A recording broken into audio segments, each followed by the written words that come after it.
abonnés, bienvenue à ce nouveau rendez-vous sur Téléazur. OFAR s'inscrit dans la continuité de ces programmes qui me tiennent à cœur. Raconter et vous faire découvrir des parcours qui inspirent. Mon invité pour cette toute première édition est le professeur Anne Jomland, médecin pédiatre qui s'est spécialisée en néonatologie. Celle qui était jusqu'à très récemment directrice générale de l'hôpital de la Caisse nationale de prévoyance sociale vient de prendre sa retraite. En novembre 2020, celle qui est aussi cofondatrice de l'Association des femmes médecins du Cameroun reçoit le prix du leadership féminin en santé qu'elle dédie à la survie du nouveau-né camerounais. Jeune retraité, le professeur Jomland pense que le monde reste à explorer et que la retraite n'est en rien une fatalité. Restez avec nous.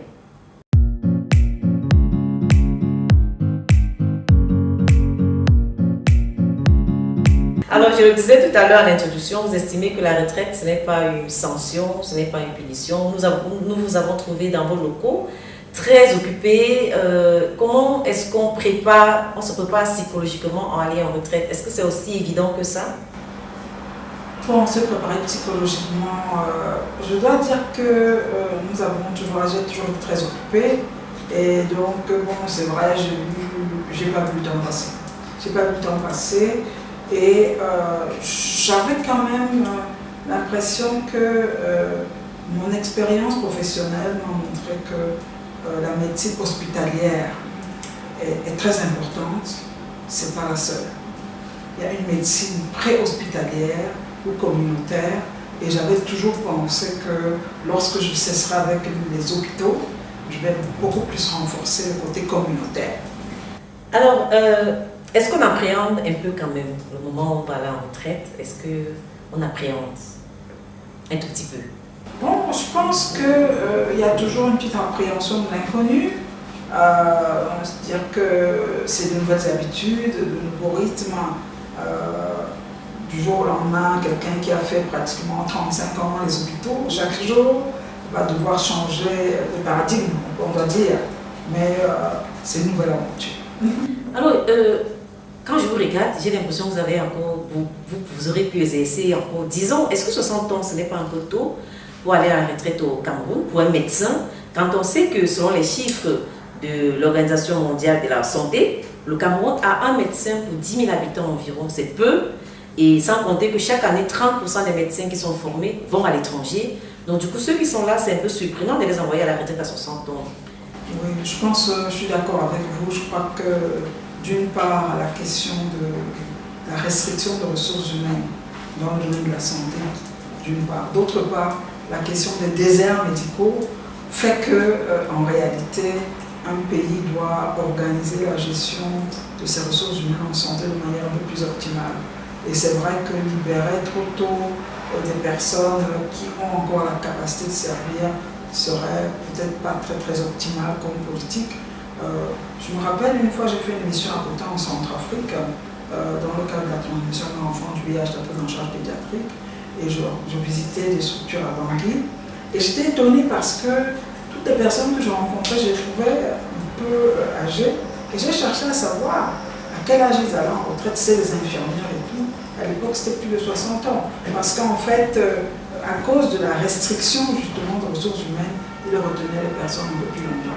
Donc je suis d'accord avec vous, on peut faire davantage pour capturer le personnel de santé en leur donnant évidemment différentes options via senior, télémédecine, appui stratégique, enfin il y a beaucoup de choses. Mais ce qui est sûr, c'est qu'on doit capitaliser le peu de ressources que nous avons. Alors, on va permettre à nos abonnés de mieux vous connaître et de vous découvrir, ne serait-ce que succinctement. Ce n'est pas facile de résumer votre parcours comme ça en 5 dates, mais c'est ce que nous avons essayé de faire. Alors, tout de suite, c'est la bio en 5 dates et on se retrouve juste derrière.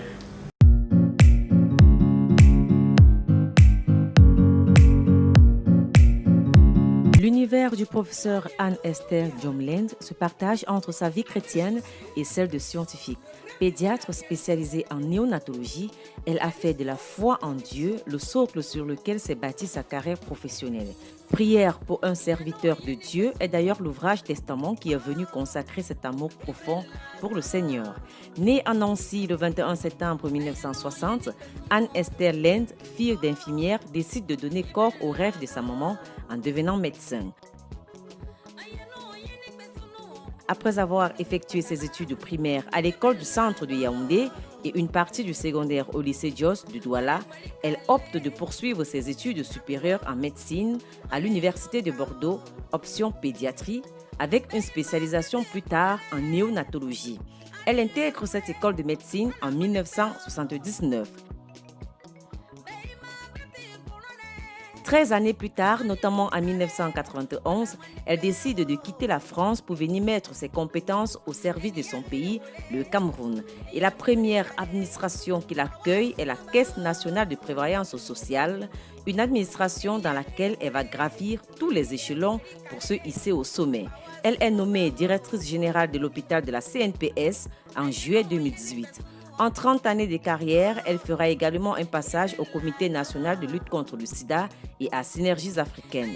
L'expérience acquise dans la prévention de la transmission du VIH de la mère à l'enfant l'amène à sillonner une trentaine de pays sur le continent africain afin de mettre à jour le personnel de santé continental. Unique fille à ses parents, le professeur Anne-Esther Lend se marie le 8 janvier 1994 à Bernard Diom, professeur d'université, avec qui elle a 3 enfants.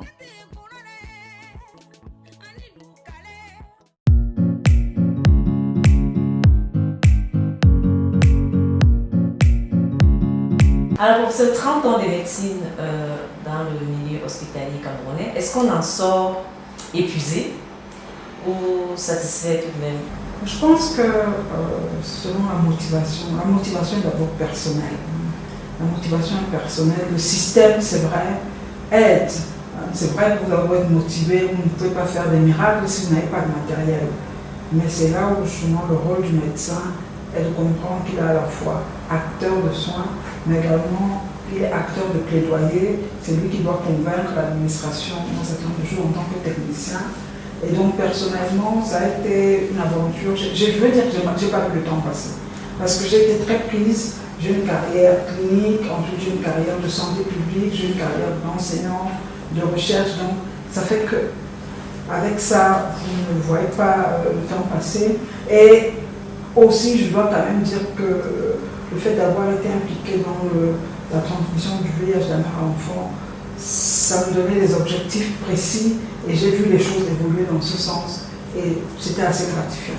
Maintenant, c'est vrai qu'il y a d'autres chantiers qui restent. Il y a le nouveau-né, il y a l'allaitement maternel, il y a d'autres chantiers, mais j'avoue que moi, je suis assez satisfaite.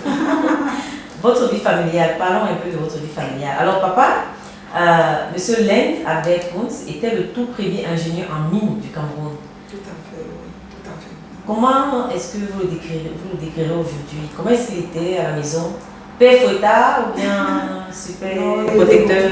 Non, il était beaucoup plus. C'était quelqu'un de très patient. Très patient. Il aimait bien enseigner, il aimait bien encadrer. Il était beaucoup plus. Pédagogique peut-être, didactique? Oui, oui, tout à fait. Maman était un peu plus sévère, lui était beaucoup plus conciliant et tout. Très patient vraiment, parce que je me rappelle que c'est lui qui me faisait la répétition. Je me rappelle particulièrement de la stroboscopie. Quand il essayait de m'expliquer la stroboscopie, il courait pratiquement une pièce à l'autre pour me dire oh les yeux pour comprendre un peu l'effet stroboscope. Donc il était très patient, il aimait enseigner, il avait fait maths-LM, donc les sciences, donc comment il aimait transmettre. Et maman infirmière? Elle est assistante sociale, donc elle a contribué à mettre sur pied l'Institut Bétamba. Et ensuite, à l'époque, avec Fouda André, le premier maire de la ville de Yaoundé, elle a mis en place tout ce qui est délinquance juvénile, la lutte contre la délinquance juvénile au niveau de la ville de Yaoundé et notamment au niveau du premier commissariat central à l'époque des enfants délinquants qu'on a mené au commissariat parce qu'elle était assistante sociale basée au commissariat dans les délinquants. À l'époque, on ne les appelait pas enfants de la rue, ce n'était pas encore tout à fait ça. C'est elle qui les récupérait et essayait de faire en sorte qu'ils soient réinsérés dans leur famille. Et c'est un peu ça. Et c'est elle qui voulait que vous deveniez médecin? Oui, elle a toujours souhaité cela, de sorte que je ne me suis pas posé la question. Parce qu'elle a commencé à me le dire très tôt. Je pense que je devais être dans les classes de CE1, CE2, lorsqu'elle disait déjà tu seras médecin, tu feras médecine. Et particulièrement même, elle voulait que je sois pédiatre, hein, c'est-à-dire qu'elle estimait que c'était une spécialité très sociale et vraiment elle le souhaitait vraiment. Et après, vous l'avez embrassé comme une vocation? Vous l'avez senti tout de suite comme une vocation? Ou bien un choix des raisons? Plus qu'un choix des raisons. D'abord, mais par la suite, je me suis rendu compte que finalement, c'est ce que j'aurais dû faire. Parce que c'est une spécialité très complète. Hein. Vraiment, il y a tous les aspects, et surtout les aspects sociaux. Hein. C'est-à-dire qu'on travaille avec la mère, on travaille avec l'enfant, avec l'environnement, avec un certain nombre de choses. Et donc, finalement, elle a un peu tracé la voie en tant qu'assistante sociale. C'est pour ça que, comme je le disais tout à l'heure, je suis en train de m'orienter plus vers la pédiatrie sociale maintenant que j'ai quitté les hôpitaux. Comment est l'ambiance à la maison? Maman est sévère un peu, papa est plutôt très conseillant, gentil, Oui. Ça équilibre un peu. Oui. Mais l'ambiance, elle est studieuse. Quel genre d'enfant est-ce que vous étiez déjà vous-même? J'étais plutôt... j'aimais bien. J'ai toujours aimé lire. J'ai toujours aimé lire. Donc studieuse? Oui, beaucoup plus. Beaucoup plus studieuse que pratique, que les tâches ménagères. J'étais beaucoup plus studieuse. J'aimais bien lire et donc... j'aime bien lire. J'ai toujours aimé lire la collection rose, verte, bibliothèque rose, bibliothèque verte. J'aimais lire. Et très vite, par exemple, au lycée Leclerc, je me rappelle qu'on a mis en place les premières bibliothèques.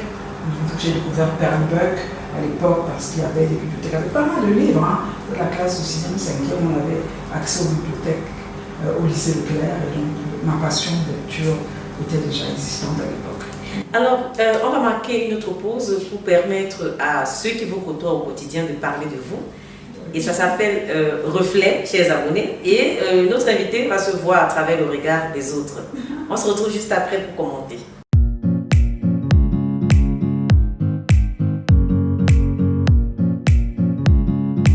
Anne Esther Linde, donc à l'époque, nous on l'appelait affectueusement Annie. Nous sommes rencontrés sur un terrain de basketball. Et c'était où? À l'INJS. Elle était au lycée Leclerc et moi au 16 de Yaoundé. Aujourd'hui, lycée d'Ongouakele. C'est une histoire très ancienne.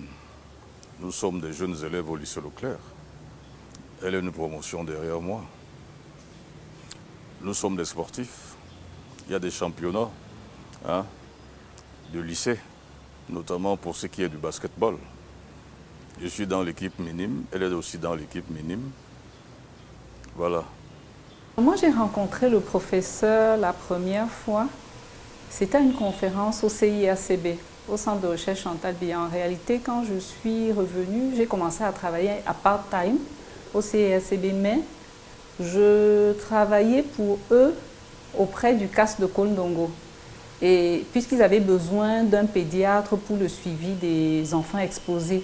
Et le professeur John est même la personne qui a implémenté la PTME au CAS de Kondongo. Donc il m'avait demandé de faire un peu un condensé de l'activité depuis le début jusqu'au moment où j'étais là. Nos parents étaient affectés chacun dans son domaine. Son père va être nommé directeur général de FCREPCA et le mien DGA de Kamchik. Le bonheur, notre bonheur, c'est de se retrouver toutes les deux au lycée Jos. On se perd de vue du fait de l'affectation des parents. Elle va sur Douala. Nous restons à Yaoundé. Nous poursuivons notre cursus scolaire. Après le bac, c'est l'université. Après l'université au Cameroun, c'est l'université à l'étranger. Et puis chacun de nous revient et on se retrouve. Annie a toujours été une personne très posée. Très posée. Peut-être que pour certains, ils sont étonnés qu'elle soit devenue professeure. Mais je voudrais vous dire que de notre groupe, Annie se faisait distinguer parce qu'elle était posée. Elle était très responsable. Elle a beaucoup d'énergie. Elle déborde trop d'énergie. elle a suffisamment d'énergie. Et la responsabilité qui est la mienne, c'est de pouvoir canaliser cette énergie-là. Elle fait beaucoup de choses à la fois. Elle anticipe, elle stimule, elle a réussi à nous faire travailler pour des présentations scientifiques à l'hôpital. Et c'était toujours des présentations qui avaient un volet quand même santé publique. Il y avait par exemple un volet sur l'obésité et tout le monde participait, hein. Les chirurgiens, le pédiatre, l'interniste. Vous savez, en Afrique, les femmes qui embrassent des carrières scientifiques ne sont pas nombreuses. Donc lorsque vous avez la chance d'en rencontrer une qui ait fait des études du type de ce qu'elle a eu à effectuer, à faire, dans le domaine médical, ben, vous êtes admiratif. Après, le prof, c'est pas facile. C'est pas facile d'assumer, mais on essaye. C'est pas facile, c'est costaud. Hein. Donc, si vous avez l'intention de faire de la recherche comme elle ou de travailler à son rythme, il faut vous lever. Il faut vous lever tôt. C'est une personnalité multidimensionnelle. Elle a la médecine, elle a les associations, elle a les églises, elle a les réunions de famille, etc., etc. Donc quand vous avez la chance d'avoir une telle compagne, vous, l'homme, vous avez cette responsabilité de vous massifier davantage pour pouvoir la retenir.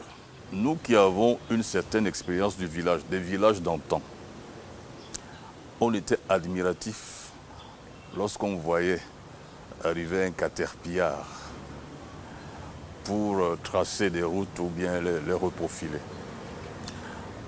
On était admiratifs parce qu'on voyait un engin tellement puissant qu'il pouvait mettre au sol, à terre, des gigantesques arbres. C'est-à-dire que ça dépassait notre entendement d'enfants de l'époque. Donc si là maintenant, je l'avais en face de moi, je lui dirais qu'au bout de 26 ans de mariage, de vie commune, je crois elle est mon caterpillar.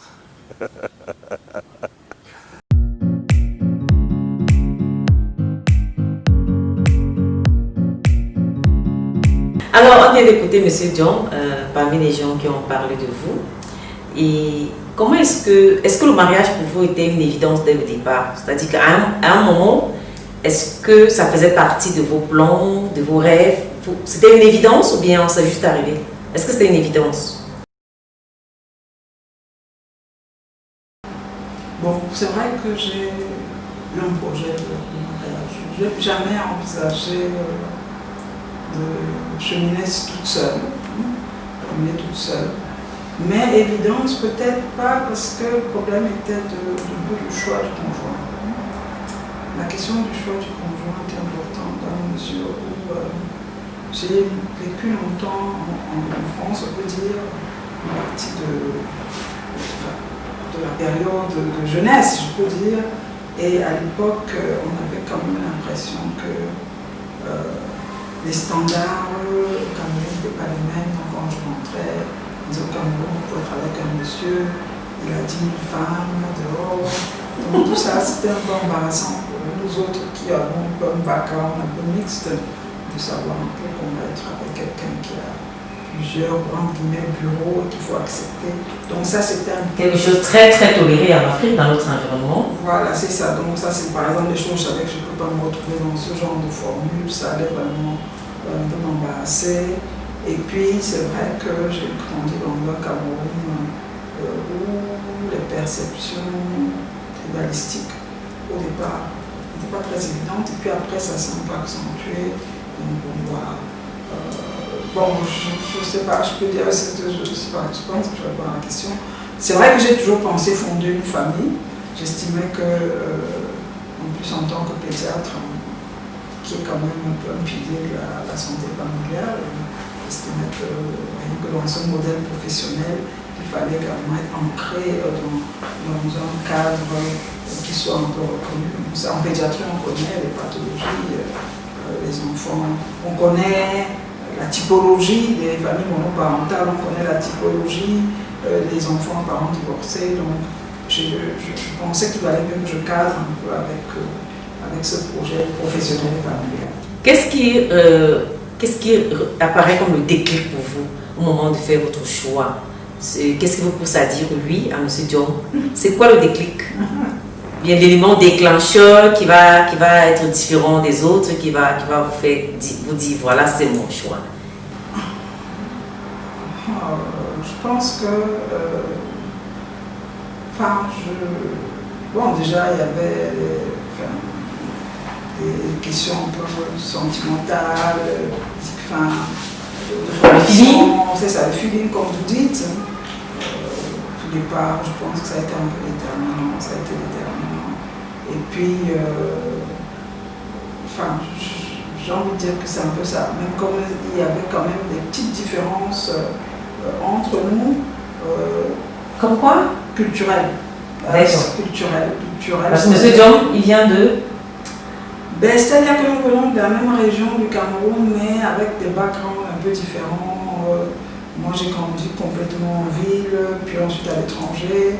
Lui, il a été en ville, et puis il a grandi un peu dans les plantations de cacao. Il a un rapport à la terre que je n'ai pas. Donc, il a fallu...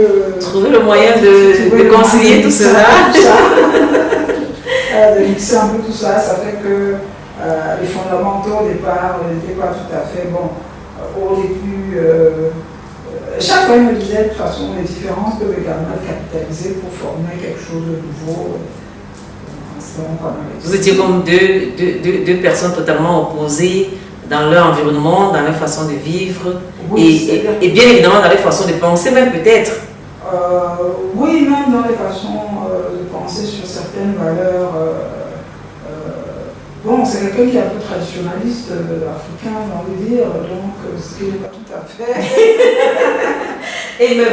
Mais malgré cela, vous avez fêté tout dernièrement vos 25 ans? Oui, quand même. Donc, qu'est-ce qui fait tenir?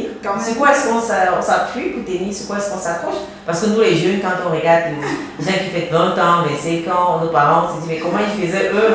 Sur quoi est-ce qu'on s'accroche? Qu'est-ce qui permet de tenir, en fait, dans un foyer? Je pense que, disons que déjà, il y a le principe. Bon, il y a d'abord les principes. Quoique nous n'ayons pas le même background, on peut parfois se retrouver au sein des mêmes principes. C'est-à-dire que, d'un point de vue, moi je suis santé familiale, pédiatre, chrétienne engagée. Le mariage, dans ces contextes-là en général, c'est pour la vie. Ça se termine avec le décès de l'un des conjoints. Sauf si vraiment il y a une catastrophe et tout. Le dialogue doit être entretenu. On a toujours quand même réussi à finalement trouver des moyens de se parler et dénouer. De conciliation. C'est vrai qu'il y a toujours des crises dans tous les couples, mais le problème c'est être formé et être capable de gérer les crises et aller au-delà. Donc je crois que c'est un peu ça. Et à ce titre-là, on s'est retrouvés jusqu'à ce jour. Donc je crois que dans la formule, peut-être qu'il y a le fait d'être engagé. Vous voyez, parce que l'engagement, aujourd'hui, il y a deux concepts dans le mariage. Soit c'est pour le meilleur et sans le pire, soit c'est pour le meilleur et pour le pire. Dans le pour le meilleur et pour le pire, c'est un engagement sur le fait que, en principe, sauf vraiment catastrophe, évidemment, si vous êtes menacé de mort ou les féminicides, vous n'allez pas. Mais je veux dire que dans tout ce qui est gérable, on essaie de le gérer ensemble et on va de l'avant parce qu'on est engagé sur la durée et c'est pas au premier caprice que c'est sans le pire, voilà, il a perdu l'emploi, voilà, il y a ceci, j'ai plus de bagages, voilà, il y a ABCD. Mais c'est vrai que le cadrage des principes fondamentaux, comme je dis, le mariage, ça reste quelque chose entre deux personnes. Et donc, à ce moment, on peut tenir la route à condition que le basic soit. Alors, quand on est marié et qu'on mène une vie professionnelle aussi poussée que la vôtre, aussi pleine, il le dit d'ailleurs dans la vidéo en disant quand vous avez une femme qui a ce charisme-là, qui a ses responsabilités professionnelles. Là, il faut vous mettre à la hauteur quand vous êtes un homme. Est-ce que à aucun moment le mariage n'a pu être un frein pour votre évolution? Est-ce qu'il a contribué à vous pousser ou bien il vous regardait juste? Quel genre de mari sur ce plan est-ce qu'il a été? Bon, je pense que sur ce plan-là, je pense que je ne peux pas me plaindre. À un moment donné, même, j'ai eu des clins d'œil dans les organismes onusiens pour une carrière internationale. Bon, c'est vrai que ça ne m'intéressait pas, mais il était beaucoup plus facilitateur. Je pense que je n'ai pas rencontré l'obstacle. Ça, c'est quand même un fait positif. Également pour les voyages, je n'ai pas rencontré d'obstacle. Non, à ce niveau-là, je ne peux pas me plaindre. Il faut dire qu'en fait, il y avait un équilibre. Hein. Je suis beaucoup plus active, donc forcément, si les deux sont très actifs, ça peut poser problème. Mais ça s'est équilibré. Alors, pour ça, vous avez 3 enfants. Oui. En tant que parent, qu'est-ce qui est le plus difficile?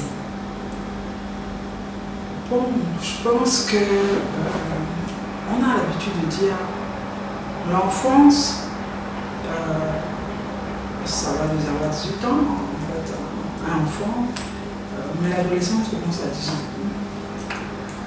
Et je pense que l'adolescence, on doit se préparer à traverser l'adolescence et à accompagner l'enfant adolescent, qui est souvent un rebelle, qui est souvent en recherche de transition propre à cause des bouleversements de l'adolescence. Et c'est vraiment un défi pour le parent à cette période de l'enfant pour l'accompagner, qui garde le bon vouloir qu'il va garder et qu'il est supposé avoir depuis l'enfance. Donc pour moi, c'est un peu ça. Maintenant, pendant la première enfance, je pense que tout parent doit chercher à avoir des moments de qualité, surtout les professionnels, les femmes professionnelles. Elles sortent le matin, elles rentrent le soir, elles sont fatiguées, parfois il y a la mission, donc à ce moment-là, le défi souvent, c'est de pouvoir trouver des moments de qualité avec l'enfant, parce que l'enfant ne va pas s'en faire. Il faut que l'enfant puisse avoir un repère, et il faut une bonne organisation. Je me rappelle à l'époque, j'avais essayé quand même d'aller à la piscine avec les enfants, une fois par semaine, tous les mercredis. J'y allais moi-même, je déléguais pas ça à quelqu'un, il fallait que je sois avec eux, j'essayais d'organiser des sorties, ensemble. Profiter au maximum. Voilà, c'est ça, pour être avec eux directement, pour essayer de les accompagner, de les voir, avoir des activités ensemble, en fait, pour être ensemble. Et aussi, j'ai essayé de faire comme ça, lire avec eux, Bible, en fait, essayer de les apprendre à prier, à avoir une relation avec Dieu. Donc c'est un peu comme ça que j'essaie de... Parce qu'il faut transmettre les valeurs. C'est ma question qui suivait d'ailleurs. Quelles sont pour vous les valeurs essentielles à transmettre aux enfants? Bon, je pense que déjà, pour moi, il y a des valeurs fondamentales. Il y a le travail, il y a le respect de l'autorité, il y a le fait d'avoir conscience qu'on est une créature de Dieu et qu'on doit tout faire pour que ça arrive à sa volonté. Je pense que j'ai essayé de transmettre à mes enfants le fait également qu'il faut servir. Être au service des autres. Il faut chercher à servir les autres. Le travail, ce qu'on acquiert comme compétence, ce qu'on a comme talent, c'est pour servir les autres. Donc c'est un peu ces valeurs. Je suis vraiment... j'espère que je ne suis pas venue. En tout cas, les enfants restent enfants même quand ils deviennent... Ils resteront toujours aux enfants. Je veux dire qu'on reste sur des valeurs fondamentales de ce qui est être et non ce qui est faire ou avoir. Parce qu'en réalité, dans notre monde matérialiste, beaucoup sont vers cette course. La quête perpétuelle Et c'est ça qui supporte un certain nombre de dérives. Ça va garder les pieds sur terre. Oui. Parlons maintenant de votre vie de médecin. Je dirais que le choix de Bordeaux n'était pas un choix de hasard. puisque vous aviez le choix, mais vous avez décidé d'aller à Bordeaux parce que votre oncle, très connu d'ailleurs par les Camerounais, le professeur Henri Rorbelen, vivait là-bas. Et ça a été une raison qui a pesé dans la balance au moment de vous y rendre. Tout à fait. Donc, le professeur Henri Rorbelen, c'est le petit frère de mon père, le premier petit frère de mon père, mais le troisième enfant de mon grand-père. Parce qu'entre mon père et lui, il y avait une tante qui malheureusement nous a quittés aussi. Et donc, il est arrivé en France à l'époque à Nancy, là où je suis née, et donc en 1960. Et ensuite, il avait été expulsé pour des raisons politiques et tout. Et quand il est revenu, il s'est installé à Bordeaux. Et donc, au moment de partir du Cameroun, il fallait bien que j'atterrisse quelque part. Et donc, mon père a souhaité que j'aille dans la ville où était son frère. Et donc, c'est comme ça que j'arrive à Bordeaux, donc en 78, après mon bac. Et à la fin de vos études, vous décidez de rentrer au Cameroun. On est quand même, je crois, au début des années 90.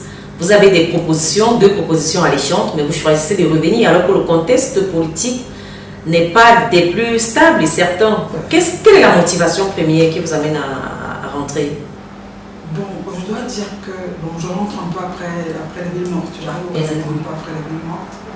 Bon, je dois dire qu'à l'époque, en France, c'était aussi difficile. C'est-à-dire que ma vie professionnelle était exclusivement professionnelle et je voulais faire autre chose. Je voulais m'engager dans le social aussi. Apporter votre pierre à l'édifice. Oui, c'est ça. Parce que bon, se sentir utile. Tout à fait. Et puis, il faut quand même dire qu'en tant que pédiatre, vous voyez, quand nous sommes dans ces pays à haut niveau de système de santé, vous réalisez quand même que rester dans ce pays, bon, ça va quand même apporter quelque chose, mais en partie, on ne va pas changer grand-chose. Parce que le système est assez fort, que ce soit en termes de ressources humaines, en termes d'équipement. Et à l'inverse, vous réalisez que chez vous, notamment en ce qui concerne la survie du nouveau-né, tout est à faire. Tout est à faire. Donc, il restait pour être un pédiatre en plus dans une équipe de X pédiatres ou en partir vraiment. Et puis, c'est à l'époque où on commençait les filles, il y avait beaucoup de grossesses multiples. J'étais trop sollicitée. Enfin, j'avais envie de revenir au Cameroun pour vraiment être dans une dynamique beaucoup plus globale et sociale également. On parlera tout à l'heure de vos activités, aussi bien à la caisse, à l'hôpital de la caisse, que dans la transmission du VIH mère-enfant, dans lequel vous avez beaucoup travaillé, et puis la vie associative. Mais avant, on va parcourir ce que nous avons appelé dans cette émission la story. C'est quelques tranches de vie que vous avez décidé de partager avec nos abonnés. C'est vous qui avez fait le choix.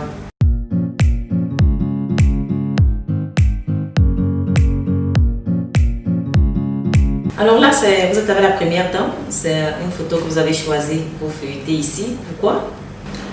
Oui, donc effectivement, j'ai été engagée auprès de la première dame dès les années 2002-2003 avec le démarrage de Synergie africaine contre le ciel et la souffrance. Donc nous avons été enrôlés dans son équipe pour l'accompagner dans cette mission d'atténuer les souffrances. Non seulement au Cameroun, mais dans un certain nombre de pays. Donc c'est ainsi que j'ai été au Mali, en Guinée, au Niger, au Burundi, au Burkina Faso plusieurs fois justement pour former les équipes sur la transmission du VIH de la mère à l'enfant. Et donc nous avons accompagné les équipes, on allait en mission, on formait le personnel, on prenait les partenariats avec les ministères, on apportait la Nevirapine qui était à l'époque la seule molécule disponible. Et donc voilà, depuis lors j'ai été associée à cette équipe. Maintenant, vous avez travaillé pendant combien d'années sur ce problème de transmission? Bon, disons que la transmission du VIH de la mère à l'enfant, le programme démarre réellement en 2000 à la Fondation Chantal Biya et également à la... Et on va devenir une référence en Afrique d'ailleurs dans ce domaine-là. Également à l'hôpital de la CNPS, donc où j'étais, avec au début la Nevirapine, on va publier un certain nombre de papiers dessus et c'est vrai que ça va faire tache d'huile. Mais vous avez dû garder beaucoup de souvenirs, les parents qui à l'époque ne pouvaient pas ne pas contaminer leurs enfants. Ces drames-là, comment est-ce que vous les viviez? Ça laisse des traces, non ça? Aujourd'hui, on peut parler de ça passé particulièrement puisqu'on tombe vers l'élimination. Mais à l'époque, je me rappelle encore de parents qui venaient la nuit parce qu'il fallait la névirapine, il fallait qu'on leur donne un névirapine, qui à l'époque ne réduisait la transmission que de 50%, c'est-à-dire sûrement 35-40%, on passait à 20%. Il y avait quand même pas mal d'enfants qui étaient contaminés. Et parfois, c'était pour les mères, elles vivaient dans la peur. Même quand ils avaient pris la névirapine, on leur disait faire le test. Elles avaient peur de faire le test parce qu'elles avaient peur de découvrir que l'enfant est contaminé. Et certaines gardaient l'enfant, on était obligé d'aller derrière pour dire il faut faire le test parce que si l'enfant est infecté, il faut quand même qu'il soit traité. Et donc parfois certaines ne faisaient pas le test, certaines étaient découvertes juste quand l'enfant était malade, c'est là où elle revenait. Donc il y a eu tellement d'histoires, mais il y a également de belles histoires. Donc je connais des femmes qui ont eu 3, 4 enfants, 4 enfants malgré le VIH et avec des enfants tous négatifs. Donc, je veux dire, ça valait la peine de le faire. Et actuellement, nous parlons d'élimination. C'est pour ça que nous sommes vraiment très honorés d'avoir été engagés dans cette aventure. La première dame qui est aujourd'hui ambassadrice de l'ONU-SIDA par rapport à cette pandémie pour laquelle nous espérons voir la fin d'ici des années 2030. Alors, la prochaine photo oui, avec c'est effectivement un de mes combats forts, c'est-à-dire qu'il faut savoir que quand on considère la mortalité avant 5 ans, 600 enfants décèdent avant 5 ans, la moitié va décéder avant 1 an, et la moitié de ceux qui décèdent avant 1 an décèdent le premier mois de vie. Alors quand on considère les causes de décès avant 5 ans, la prématurité, actuellement, et on passe dans les pays développés la première cause, mais chez nous c'est la deuxième cause, après la pneumonie. Donc tous les enfants qui vont naître avant 37 semaines, donc sont des enfants qui nécessitent une surveillance particulière, parce que forcément ils viennent avant le temps, donc leur corps n'est pas mature pour s'adapter à ce que nous appelons la vie extraterrestre, et notamment la respiration. Parce qu'il faut savoir que dans le ventre, le fœtus est dans de l'eau, comme on dit, il est en milieu aquatique. Et que l'épreuve de la naissance, c'est ce qui permet à ce qu'il passe de la vie aquatique à la vie aérienne. Cette adaptation est évidente lorsqu'on entend le cri. Parce que le cri, c'est ce qui signe que l'enfant s'est adapté à la vie extraterrestre. Et ce qu'on sait, c'est qu'un certain nombre d'enfants, 1 sur 10 ne va pas crier, et particulièrement dans les facteurs qui vont faire que l'enfant ne s'adapte pas.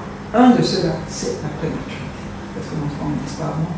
Donc c'est également un de mes combats que j'ai essayé de mettre en route en essayant de pousser la mise en place de l'unité Kangourou à l'hôpital de la CNPS entre autres.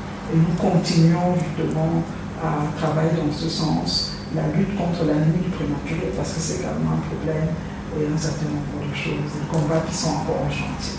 Alors là, il y a cette autre photo. Voilà, donc là, c'est en fait la formation continue. Qu'est-ce que c'est exactement? Formation continue, c'est-à-dire que, vous savez, pour la qualité des services, les professionnels de la santé doivent se former continuellement. D'accord. Et donc, j'étais engagée dans la formation continue personnelle. Ici, c'est le hall de l'hôpital. Donc, on avait des sessions de formation continue régulières. Et donc, là, je suis formateur dans le cadre de cette session pour maintenir les bonnes pratiques. Aujourd'hui, c'est clair que pour maintenir la qualité dont nous parlons, il faut que les gens soient en permanence en train de se former et maintenir leurs connaissances, les ajuster par rapport aux avancées de la science. D'accord. Alors ici, je suis en train d'installer en tant que directeur les responsables de l'hôpital qui avaient été nommés dans certains services, responsables du laboratoire, responsables de la réanimation, le chef service de l'unité de néonatologie, Dr Gary Montazé. Donc, j'installais, je les félicitais pour que justement les équipes comprennent chacune leur rôle, leur niveau en tant que chef d'unité ou chef de service pour dynamiser les équipes, pour mettre en place les protocoles, pour assurer la qualité des services, pour Pour vous, quelle est la plus grande qualité qu'un manager puisse avoir? Bon, je pense qu'il doit pouvoir repérer les compétences et les mutualiser. Il doit repérer les compétences parce que une équipe est faite de plusieurs personnes. Il y a les forces et les faiblesses. Il doit repérer les compétences, les mutualiser, faire en sorte qu'il y ait synergie dans les compétences. Parce que 1 plus 1 égale 3 en termes synergiques. Donc ça veut dire que j'ai 10 personnes autour de moi. Je ne prends que leurs compétences pour pouvoir potentialiser leur effet. Et pour pouvoir limiter tout effet antagoniste entre les deux qui, par contre, plombe l'activité, la dynamique d'équipe. Et donc à ce moment-là, on n'a plus le résultat. Voilà, ici donc, je suis entourée de deux grandes sœurs. Il y a la professeure Paula Sinata-Chiro, qui était donc jusqu'à une date assez récente secrétaire générale du ministère de la Santé publique. C'est une grande sœur qui m'a repéré très tôt au sein de l'association camerounaise des femmes médecins. Nous étions ensemble dans le comité scientifique. Et ensuite, quand elle a allé au SIDA comme secrétaire permanent, et donc elle m'a attiré au SIDA. Et c'est comme ça que j'ai rencontré ma transmission d'enfant, que j'ai fait tout le chemin que j'ai fait. Donc c'est beaucoup stimulé dans la recherche, dans la formation. Elle m'a poussé vraiment. À sortir du milieu totalement hospitalier. Tout à fait. Pour explorer d'autres horizons. Absolument, absolument. Et puis bon, donc, entrer dans l'enseignement. Voilà, donc elle a beaucoup contribué. À côté, donc, nous avons la professeure Marie-Thérèse Obama, qui est pédiatre aussi, et qui est actuellement plus ministre de la promotion de la famille, avec laquelle je travaille beaucoup. Elle est dans toutes nos activités.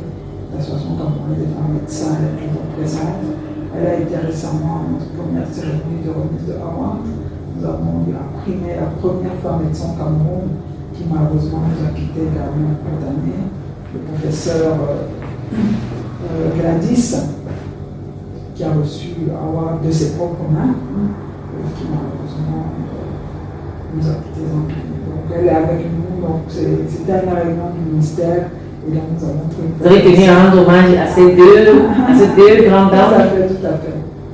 Alors là, c'est Madame Michèle Barzac, qui est docteur Michèle Barzac, qui est gynécologue obstétricienne, qui a été ministre de la Santé en France, et qui, après avoir été ministre, a mis en place une fondation, la fondation GlaxoSmithKline.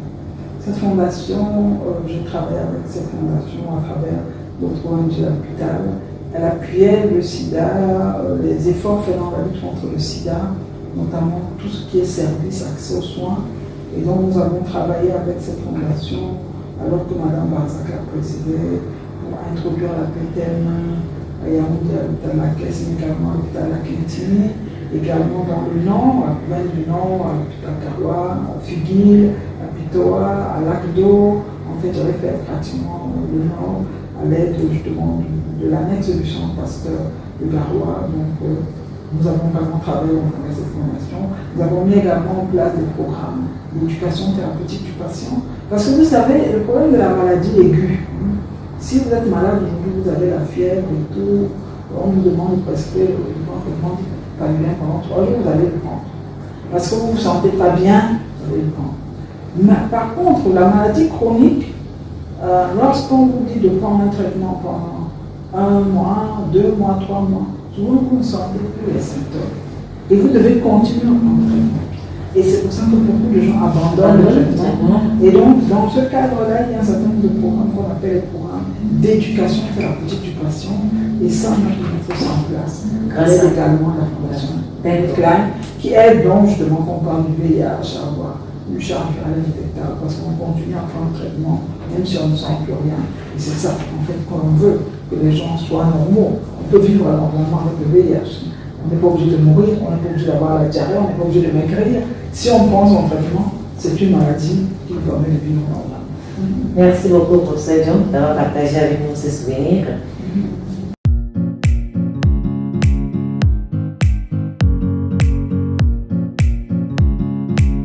Alors, professeur, avant de sortir de cette phase complètement, vous avez fait une sortie récente qui a attiré mon attention, où vous saluez, vous souhaitiez qu'aujourd'hui le taux de mortalité néonatale au Cameroun puisse atteindre celui de votre pays de naissance, c'est-à-dire la France de 1960. Ça m'a un peu fait tiquer. Le Cameroun n'est donc pas en 2020 au niveau de la France en 1960. Est-ce que ce n'est pas un peu décourageant? Oui, ça peut être décourageant, madame, mais je pense que c'est la vérité, c'est que Quand on regarde les enquêtes de démographie et de santé, la première de 91 et la dernière de 2018, l'UDS récente, on se rend compte que si la mortalité infanto-juvénile a baissé avant 5 ans, si la mortalité infantile a baissé avant 1 an, la mortalité qui n'a presque pas varié, c'est la mortalité néonatale. Mais c'est dû à quoi, selon vous? Bon, le nouveau-né peut-être a été un parent pauvre de différents programmes, mais on sait également que la santé du nouveau-né entre dans un cadre plus global qui est celui de la santé périnatale, c'est-à-dire la grossesse suivi de la mère jusqu'à pratiquement la première semaine de 8 septembre 4. Ce qui explique d'ailleurs que j'ai mis en place la Société camerounaise de médecine périnatale, dont j'assure la présidence en 2018. C'est Covid qui a empêché qu'on ait nos 3e journée. Donc il faut absolument, à mon sens, que notre pays ait une politique périnatale. Il faut une politique périnatale en bonne et due forme. On vient de sortir la stratégie 2030, il faut à l'intérieur qu'on ait une politique périnatale. On doit pouvoir éviter chaque décès de nouveau-né évitable avec toutes les interventions en tenant compte des diversités culturelles. Parce que quand on regarde aujourd'hui, le Cameroun se situe entre 26 et 28 pour 1000 naissances mortalité néonatale de taux, alors qu'on nous attendait en deçà de 20 pour 1000, on en a encore moins. Donc il faudrait descendre en deçà de 20 pour 1000, voire en deçà de 15 pour 1000. Merci. Notre prochaine rubrique, je vous montre juste des photos, mais vous nous décrivez la personne ou l'objet sur la photo en un seul mot.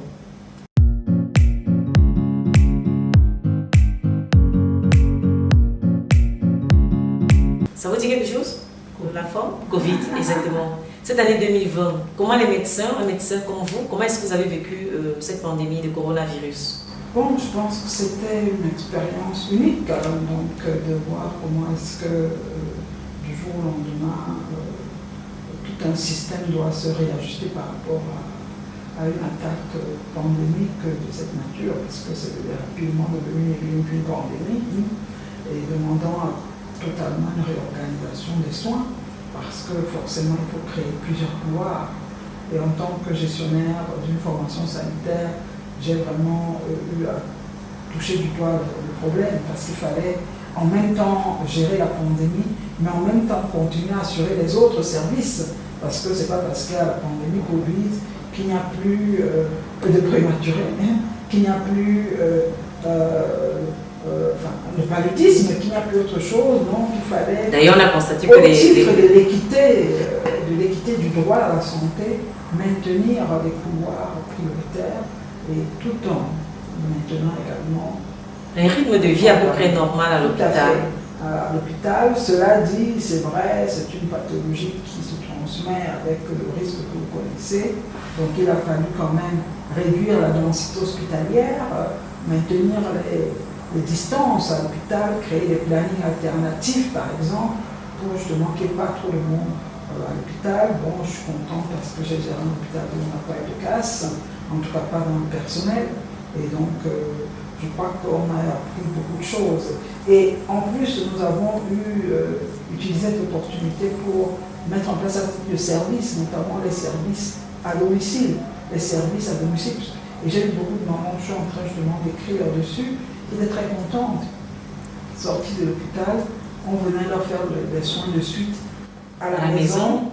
C'est vrai, ça demande également une organisation, exactement. Mais c'est possible et ça a été possible. Donc, profiter d'une pandémie de ce style pour se réinventer. Tout à fait. Donc, je pense que... Et s'il fallait le corona en un seul mot, quel est le mot qui vous viendrait à l'esprit? S'il fallait décrire le coronavirus en un seul mot? Le mot qui viendra à l'esprit... Non, c'est quand même... Pour moi, c'est une attaque. Une attaque. Alors, le centre hospitalier de Source, en un mot, Yvon, en un mot, qu'est-ce qu'il représente? Bon, il représente une partie de ma vie. C'est plusieurs mots, mais bon, on fera avec. Ma vie, non seulement quel est l'héritage que vous laissez là-bas, si aujourd'hui on vous demandait bon, je pense l'héritage dont vous êtes le plus fier? Parce qu'en toutes ces années, vous y avez passé... Près de 30 ans. Près de 30 ans. C'est vrai, la direction de l'hôpital les dernières années, une direction de service de pédiatrie, je pense qu'on a pu mettre en place un service de pédiatrie académique, avec un système académique, avec des rondes hospitalières, avec un enseignement au lit du patient, parce qu'il faut former les élèves à l'approche diagnostique, les étudiants en médecine qu'on recevait de l'ISTM, de l'UDM, ça c'était très important. On a mis en place tout ce qui est la démarche qualité en termes d'hôpital, on a pu le mettre en place, donc je pense que c'est quelque chose qui doit continuer. Quel est votre plus grand regret? Est-ce qu'il y a quelque chose que vous aurez voulu bousculer, faire bouger et qui pour vous est resté au stade un peu embryonnaire? Je pense que c'est un hôpital qui mérite plus. C'est un hôpital qui mérite vraiment d'être hospital universitaire. Parce que l'hôpital doit être hospitalier universitaire parce qu'il y a l'ancrage qui vient avec la recherche, notamment la recherche clinique. Et ça, il faut passer à ce niveau pour pouvoir être sûr de maintenir un niveau de qualité, d'excellence et même de formation. Merci, professeur. Alors, professeur, l'avant-dernière photo, en un mot. Bon, c'est le ministre de la Santé. Je pense que, bon, il a essayé de faire ce qu'il peut parce qu'il y a cette pandémie Covid qui est arrivée là. Mais c'est vrai qu'actuellement, la question sanitaire, une des questions sanitaires prioritaires en termes de système d'accès à notre pays, ça reste la couverture santé universelle. Je crois que la couverture santé universelle, c'est quelque chose qui doit aboutir, absolument. Oui, qui doit aboutir, parce que tant qu'on n'est pas arrivé là, il y a de toute façon... Donc c'est le défi que vous lui consacrez. C'est le défi que vous lui... Oui, pour je vous, pense que tout ça, il faut qu'on arrive à cela pour pouvoir égaliser les chances. Les scandales de ces derniers jours, on ne peut pas manquer d'en parler. 600 millions de francs CFA des carburants, même si c'est sur 12 mois, ça fait à peu près 11 000 francs par jour de carburant. Quand on n'a pas de couveuse dans nos hôpitaux, quand on n'a pas d'appareil de dialyse, vous, en tant que médecin d'abord, quel regard est-ce que vous jetez sur ce genre d'actualité? Bon, je pense qu'en réalité, ça interpelle déjà chacun de nous, indépendamment du médecin. Je crois qu'en réalité, ce qu'on peut retenir de cette attaque Covid, parce qu'en réalité, Covid a changé le paradigme de beaucoup de choses. Je crois qu'une des choses en post-Covid qui doit rester, c'est ce qu'on appelle la démocratie sanitaire. C'est-à-dire que tout le monde doit avoir un regard analytique sur le budget santé, sur les dépenses santé. Tout le monde doit avoir un budget analytique. Covid nous a montré que la science ne sait pas tout. On a commencé par dire on ne met pas les masques, on ne met pas les masques anti-on met pas... Et aujourd'hui, toutes ces interrogations, entre guillemets, qui n'ont pas trouvé de réponse, montrent qu'en réalité, le peuple doit vraiment avoir un regard. C'est pour ça qu'on parle de démocratie sanitaire. Il faut une démocratie sanitaire qui voudrait dire qu'en réalité, il faut qu'un certain nombre de questions aillent dans le public et que les gens puissent donner leur point de vue. J'ai visité plusieurs pays. Je me rappelle quand je suis allée au Bénin, j'allais justement pour la PTM. Partout. Vous savez, au Bénin, à l'époque, si vous avez une voiture CA, immatriculée CA, et qu'on vous aperçoit le week-end avec cette voiture, c'est dans la presse normale. C'est dans la presse. Abus de biens sociaux. Vous avez une voiture CA pour aller au travail, on vous aperçoit le week-end avec en train de faire des courses, c'est l'abus de biens. Je veux dire que vous voyez jusqu'où ça peut aller. Le regard citoyen est légitime. Tout à fait, tout à fait. Je pense qu'à ce niveau-là, les gens doivent pouvoir avoir une explication. Si c'est légitime, qui dit pourquoi? En tout cas, c'est noté. Espérons que le message est passé. Alors, la dernière photo, en un mot, comment vous le décrirez, le président de la République? Bon, en un mot. C'est le papa. Papa? Il a le bon père d'un an. Si mon père était 34, il est 33. Donc, moi, je pense... Quel regard est-ce que vous jetez aujourd'hui? Est-ce qu'il vous arrive de parler de politique ou pas du tout? Vous vous consacrez uniquement à votre domaine sanitaire? Bon, alors, la question politique, j'ai toujours considéré que ça peut être une question qui peut paraître parfois abstraite pour certains. Pour certains, je trouve abstrait parce qu'ils ne font que parler de politique, mais je ne vois pas ce qu'ils sont en train de faire pour la population. Nous n'avons peut-être pas le temps de trop en parler, mais nous agissons sur la population. Nous réfléchissons pour savoir comment faire. Chaque acteur de la société fait de la politique dans son domaine. Quelque part. Mais je veux dire qu'il faut que ce soit plus concret. Il y en a qui sont que dans le discours. J'estime personnellement. Je suis arrivé au Cameroun peu de temps après la fin de l'île morte. Et je suis surtout arrivé au Cameroun après la loi de 90, du 19 Qui libéralise, qui ramène les permet, libertés publiques. avec les associations à tout Cameroun, de contribuer au destin de l'État à travers une société. C'est l'équivalent de la loi 1901 en France, par exemple. Tout Camerounais peut contribuer au destin du pays à travers cette association. Peut-être qu'il ne peut pas le faire au niveau national, mais rien ne vous empêche de faire le bien dans votre quartier à travers une association. Donc pour vous, les politiques sont très vagues. Ils ne sont pas très Non, concrets, ils n'agissent pas assez. on peut passer du communautaire au politique, mais je voudrais dire que même ceux qui font de la politique, il faut toujours qu'ils soient en train de mettre en place des services. Vous savez, une politique sans service, au moins, Reste abstraite. c'est presque du verbe. Toute politique doit être déclinée en service. On doit pouvoir dire, oui, on a une politique de santé, on n'a plus de malades, on n'a plus de mortalité. Les gens ne meurent plus de ceci parce que les gens ne meurent plus de tuberculose parce qu'on a une politique de lutte contre la tuberculose. Les gens ne meurent plus d'accidents de la voiture parce qu'on a une politique de sécurité routière. Les gens, c'est ça qu'on va dire. On n'a plus de malnutrition parce qu'on a ceci. Toute politique doit être déclinable en service et La nation concrète. et doit être population-based. Il faut pouvoir dire à qui ça bénéficie. Population-based.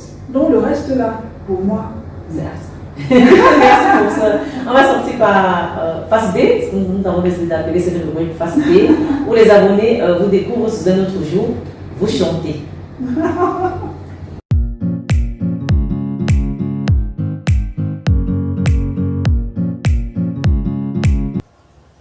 la foi doit être comprise effectivement comme une connexion intime, c'est-à-dire une relation personnelle avec le Seigneur. Puisque si vous avez un ami, c'est quelqu'un que vous connaissez, que vous rencontrez fréquemment. Et généralement, l'amitié commence un jour. Et il en est de même de la foi vivante en Jésus-Christ. Dans la mesure où beaucoup d'entre nous, comme moi par exemple, je suis né dans une famille presbytérienne, donc élevé dès la tendre enfance à aller à l'église le dimanche, parce que j'ai observé que c'était une tradition dans ma famille. Mais cette tradition n'était pas suffisante. Il a fallu qu'un jour, moi-même, je fasse l'expérience de la rencontre avec le Seigneur. Seigneur Jésus, je t'adore, tu es roi.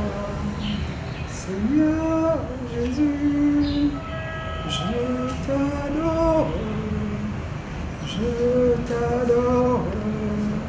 tu es roi.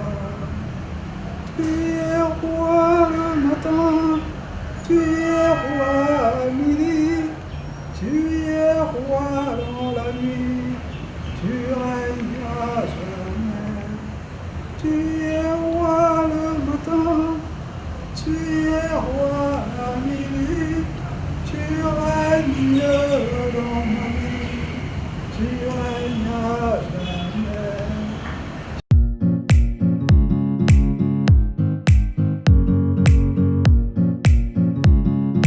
Alors professeur, vous êtes très engagé dans la vie chrétienne, on l'a vu et on l'a dit dans le portrait. Vous avez publié et prié pour un serviteur de Dieu. D'où vient cet engagement chrétien?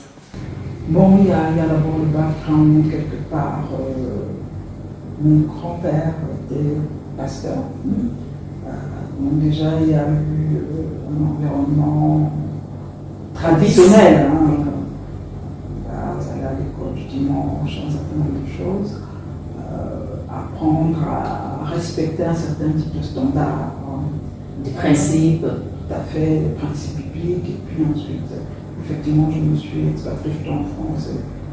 Parce qu'il y a beaucoup de personnes qui vont comme ça par tradition, parce qu'ils ont trouvé que le père il va, la mère il va.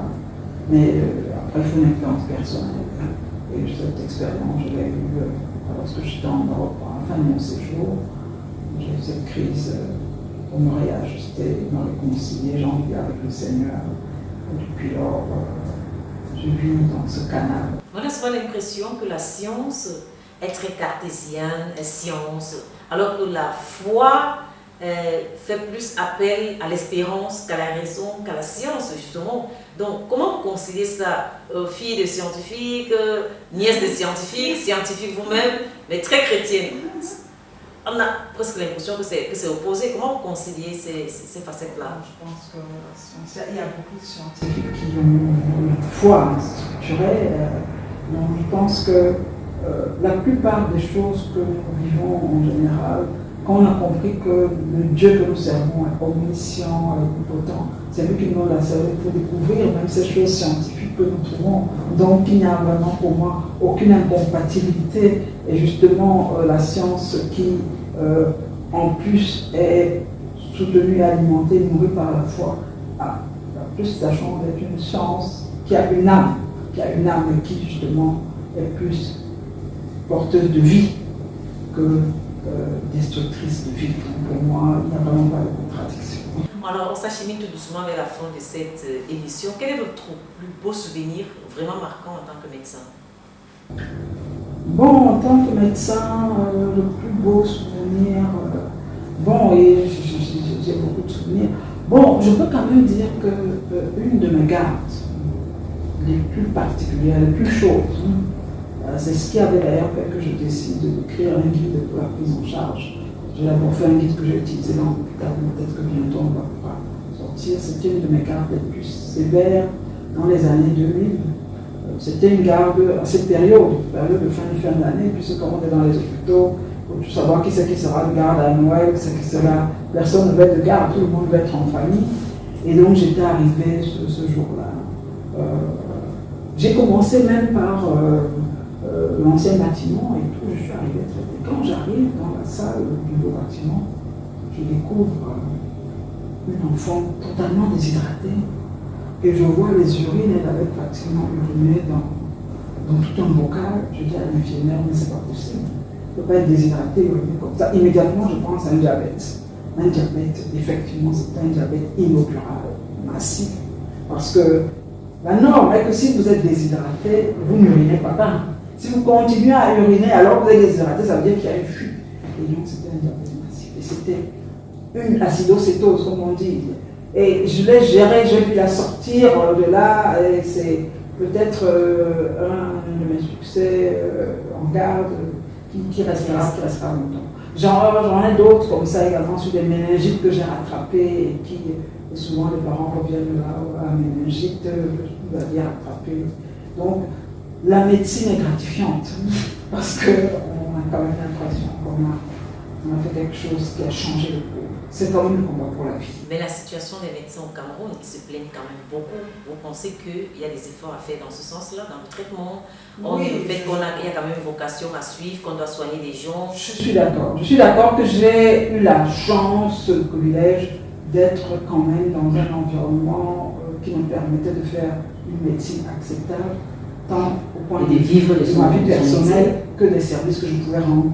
Et je pense qu'il faut que tous les médecins puissent le faire, y compris ceux qui sont dans la périphérie, parce que quand on parle des déserts médicaux, c'est de ça qu'il s'agit.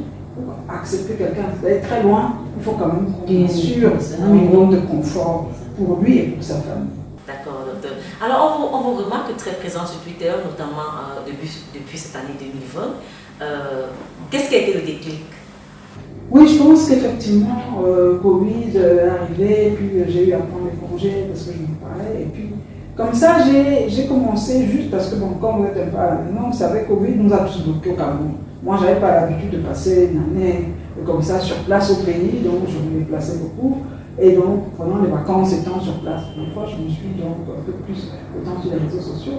Et à ma grande surprise, je me suis rendu compte que Twitter était très réactif parce que c'est vraiment un espace d'échange. Vous avez des messages que vous envoyez, les gens vous posent des questions, c'est un message éducatif. C'est même une chaîne privée. Donc, les gens posent des questions, vous répondez, vous clarifiez. Je trouvais que c'était un monde assez motivé, hein, des gens, et donc je me suis engagée à utiliser ma page Twitter comme un relais d'éducation pour l'instant. Et je pense que maintenant, peut-être même que je vais voir comment faire des formations pour les journalistes, pour les communautaires, pour faciliter la promotion de la santé via l'éducation. D'accord. Quel est le plat que vous avez mangé? Puisqu'on s'achemine vers la fin, il faut bien qu'on ait une idée. Bon, alors j'aime bien... D'abord, j'aime les légumes. Et le rondoulet? Bon, j'aime bien le C'est un débat qui répond tout le temps. Vous couvrez le folon. Le coq. Ah d'accord, le coq. Ok. Le coq des Bassa. D'accord. Le coq des Bassa. Avec les arachides. Oui.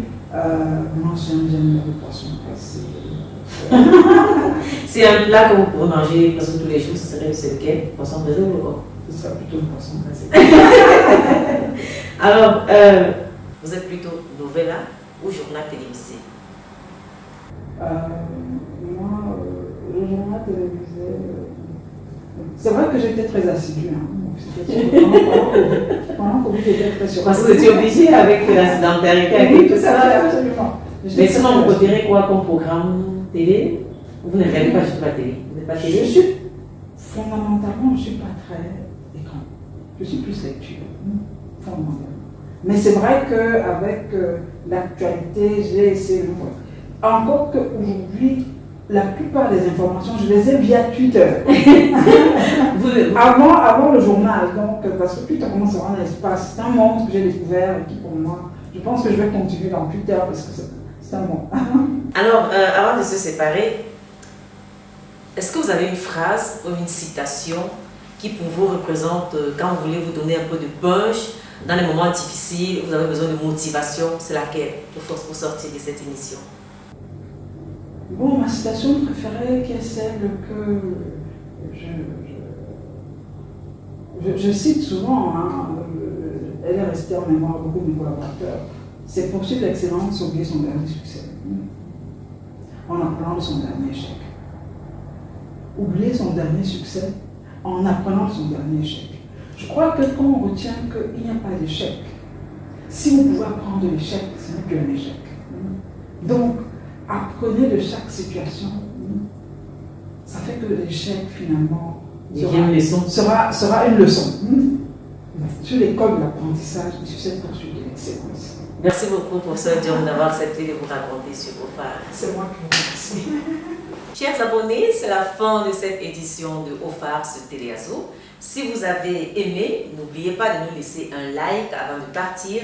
Suivez-nous sur les réseaux sociaux, abonnez-vous. Si vous avez des questions, laissez-les en commentaire, nous les transmettrons au professeur Diom.